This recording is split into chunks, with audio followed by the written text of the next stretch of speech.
Am I the a-hole for reminding my ex-stepdaughter that I wasn't her father and not committing to an earlier promise? When my ex-stepdaughter was 14, she said she wanted to study abroad in the UK, but it would be too expensive, so I told her that I'd start saving for that then so that we could actually send her there. I opened a savings account the next day for that, and it was supposed to cover tuition, housing, and some allowance. The next year, her mother and I divorced. I still tried to maintain a relationship with her, but that ended quite sour when she said I wasn't her father, and I should stop being involved as if I was. I said alright, and that the ball would be in her court then, and we never saw each other again. That was until 2 days ago. She, 19, came knocking on my door. I invited her in. We sat down, and she asked me if I remembered that promise I'd made her when she was younger. I asked which one, and she said the college fund one. I said I did remember, and she said she wanted some of that money right now to cover expenses and that she'd use the rest to actually study abroad next year. In case you forgot, this was the first time we'd spoken for 4 years. So I told her that since we lost contact, I repurposed that money a long time ago, so there was unfortunately nothing there to give her. She was rather unhappy about that, and said something around the lines of, "Figured, you were always full of it. So much for I'll always be there, Dad." A call back to when we told her about the divorce, and I said I would still be in her life and she could still call me Dad. This obviously upset me, so I responded with the fact that she stonewalled me after the divorce, and reminded her that I wasn't her father like she'd said, so she had no right to complain. She left afterwards, and I got a call yesterday from her mother cussing out for ain't being it. Am I the a-hole? Now for the top comments. Not the a-hole. It's pretty ridiculous of her to expect that the money would still be waiting for her after pretending you didn't exist for 4 years. She made it very clear that she didn't want a relationship after the divorce, and yet she still expects to reap the benefits you promised when you were close. And she isn't even going abroad. She just wants his money and will maybe go next year. Not even then if the grapevine says she's pregnant. Money is going to raise the baby. I would put money on her mother sending her. Not the a-hole. The divorce closed the bank of Dad, especially after she pushed you out of her life. You, as your stepfather, I'll save for your tuition. Divorce happens. She, you're not my father. Begone. Adios. You, okay, call if you change your mind. Hint, she did not. 4 years later, she, where is my money? The entitlement is really, really strong with her. Not the a-hole. She's just being opportunistic. She knew how to find you, right? She could have sent a message to you anytime in the past 4 years but waited until she wanted some cash. Next story. Am I the a-hole for telling off my wife because she promised my time for this coming weekend? My wife, 35 female, and I, 36 male, have a 5-year-old son. We both work full-time, but my wife sometimes needs to work on weekends, maybe 2 to 3 weekends a month. I enjoy the time alone with my son when she is at work on weekends, as I think it really gives us time to bond, just the two of us. But my wife has a habit of arranging playdates and other activities for the days that she works on weekends. I find it incredibly disrespectful to me, and I have told her many times that I don't like her doing it. This coming weekend, she has to work on Saturday. Last night, she told me that our son asked if he could have some friends from his kindergarten class over this weekend. She agreed, and they invited a few friends over to play on Saturday. When she told me, I got mad at her. I told her it was BS that she promised my time like that, when she isn't going to be here. I told her it's not right that she offered me to supervise multiple kids like that without talking to me first. She asked if I had anything planned, and I told her that no, I did not have anything planned, but that's not the point. She said that we shouldn't be discouraging our son from wanting to be social and we should be happy as making friends. When she realized how upset I was, she offered to cancel with the other parents or try to reschedule. But she said that our son was really looking forward to having friends over and she didn't want to disappoint him. I felt like that was a low blow because then it makes me the bad guy if I tell her to cancel. So I told her that we can go ahead with the play dates, but that I am taking all day Sunday for myself. I told her that I don't know what I'm going to do yet, but that she's going to be fully responsible for our son that day.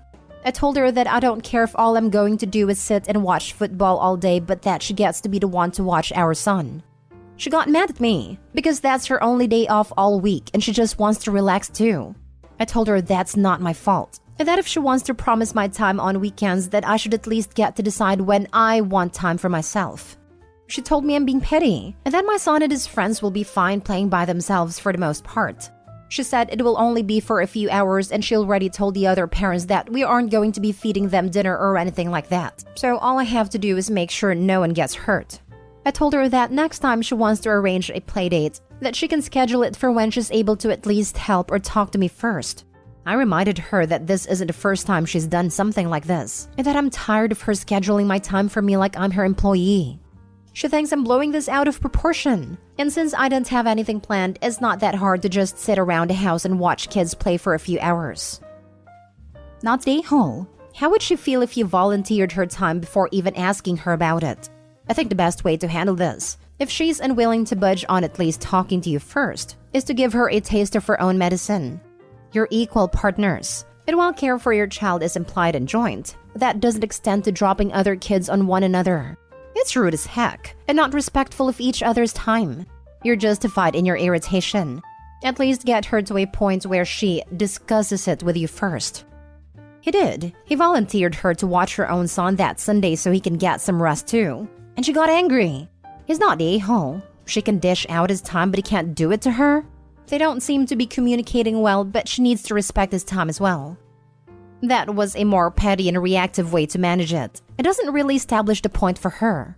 These situations tend to work out better if you can recreate the full conditions almost entirely, let her get mad about it, and then draw her attention to the immediate parallel. Doing this while she's already feeling defensive over the situation will just make her more defensive and doesn't really establish the point in a constructive manner. Psychology is our friend. Not the a-hole. My husband and I did not volunteer each other for things. I don't even make myself an appointment that will leave him on the spot on an evening or weekend without consulting him first, and he does the same for me. Yes, I'd like to set up a playdate for X time. Let me check with my husband first to make sure we have a clear schedule, and then doing that is not that hard. Right. Who volunteers someone for something, not knowing if they even have plans, or don't have plans? It's not your life, it's theirs. My wife did this to me exactly once in our relationship where she didn't consult me beforehand.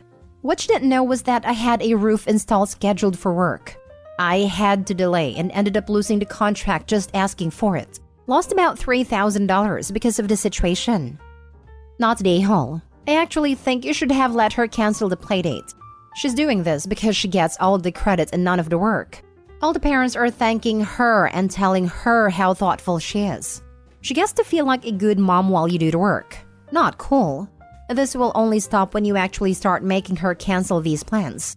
Until she has to feel the embarrassment of going back on her promise, she's never going to stop. Next story. Am I the a-hole for telling my friend she should work less if she wants more time with her husband? About 7 months ago, my friend Tori, 34 female, began to vent to us about some of her marital problems. Namely that her husband, Jack, 35 male, doesn't have time for her. At first, we let her vent and just listened to her and gave her support. I know that Jack is a stay-at-home dad that works part-time from home, and Tori's pretty big into her career. At the time, I didn't question how things were when she got home because I just wanted to listen to her. Since then, she's had the same complaints every time we see her, and some of our friends started to offer her advice. Like tell Jack how he was hurting her feelings, and tell him what she needed from him. It sounded like good advice. This year, our kids are in the same kindergarten class, so Jack, myself, and another friend have been taking turns carpooling the kids. Whenever I drop their kid off and take them inside, I would always see Jack finishing up cleaning, laundry, cooking, and other household chores. Tori also now has 2 nights a week where she either comes to one of our houses after work, or she goes out with her coworkers after work. Yet when we see her, she still has the same complaint about Jack not having time for her. This last time I saw Tori, some of our friends had started to talk down about him to her about the whole situation. I asked Tori if Jack is still doing most of the childcare and housework while working from home, and she said yes. I asked her if she gets paid overtime for working so many hours that they need the money, and she said no. She's on salary, but she wants to get to the next level. I told her it sounds like she had been misrepresenting the situation. And it doesn't sound like Jack doesn't have time for her, but she may not be making time for him. And if she wants time with him, she should cut back on her hours so she's home at a reasonable time. and maybe not go socialize 2 nights a week while he's at home. Tori started to cry and tell me I was shaming her for having her career, and our friend agreed. I said it wasn't like that at all and that there was nothing wrong with her having a career. But if all the other advice hadn't been working after so many months, maybe she needed to look at how she was also contributing to the problem. Now they're both upset and barely talking to me. Was I so wrong to tell her that? Am I the a-hole? Now for the top comments. Not the a-hole. She's doing the same thing to her husband what men used to do to their wives. It wasn't okay when they did it to us, and it's not okay to do it to them. You can't prioritize your work and social life, then complain that your spouse who is filling in all of the blanks doesn't have time to prioritize you. Running a household is a lot of work. And if a working woman has a stay-at-home husband who is doing that work, he deserves the same respect that we all would expect a working husband to give to a stay-at-home wife. This right here. My husband and I are working parents with a new baby, and I'm back from maternity leave and attempting to recoup my lost progress and try to make a play to manage a new restructured department. It means lots of tired days at work, so he has been pitching in more at home and with baby. But we have our 2 nights a week of movie date nights after the baby is asleep to prioritize our marriage, and we schedule having our respective me and social time so we don't burn out. It doesn't sound Eopie's Fred is prioritizing anything but herself. You aren't shaming her for having a career. That's a straw man. The situation seems to be exactly how you're seeing it. Not the a-hole. It doesn't sound like Tori's even trying to make time for her husband. Her husband sounds like he's got a full plate and is supporting her advancing her career. I feel like she's falling into this trap of having it all. The kids, the career, the relationship. Having it all is a myth. There are only so many hours of the day, so many days in a year. If she wants to advance her career, that's fine, but it will come at the cost of time with her family. She has to accept that. Not the a-hole. Your question was completely legitimate, and frankly, overdue considering that she complains about the same issue over and over again without trying to do anything to change the situation. Now for the last story. Am I the a-hole for kicking my sister out of my house for being crazy? I'm 22 female. I'm a stay-at-home mom/student to a 3-month-old boy. My husband is a line cook, so he's not earning the world of money right now. I don't work because childcare in my area would cost more than what I would earn in a lot of jobs available to me. My sister Jane works part-time, but she only pays the internet bill. She's been living with us for 6-ish months now since my parents are at their wits' end with her mental illness. Jane has orthorexia, OCD, bipolar, and severe anxiety. She's got this idea in her head recently that the brand of formula I feed my son is going to harm him. She keeps trying to get me to change the brand he's on. I can't, because the brand I use is the cheapest, which is all we can currently afford, and the baby tolerates this brand amazingly well. My sister thinks I should be breastfeeding the baby, but agrees that the ship has sailed. She still loses her mind every time I go to make a bottle.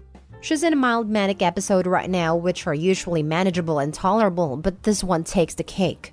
In the 15 freaking minutes it took me to shower while baby was napping, she managed to get rid of most food she thinks is harmful, as in open the containers and dump them on the floor. A lot of that was baby formula. She said if I continued to feed it to my son, he would die, and if he died, she'd be responsible since she did nothing. I lost it and ripped her a new one. I told her she's absolutely insane and that she belongs in a secure home or something where she can't harm other people, etc, etc, etc. I told her she's super crazy and to get the heck out of my house before I destroy everything she owns to see how she likes it. My parents dropped over the half-used spare formula from their house, but they think I'm being harsh on my sister and that even I've gone a bit too far here. My husband agrees, but also agrees with me that our son needs to eat and my sister needs help. He thinks I went too far insulting her mental health. Am I the a-hole? Not the a-hole. Your sister is your parents' responsibility. Your son is yours. You do not owe anything to your sister, and she can move back to your parents and she can pay rent or something with that money she is making at her part-time job.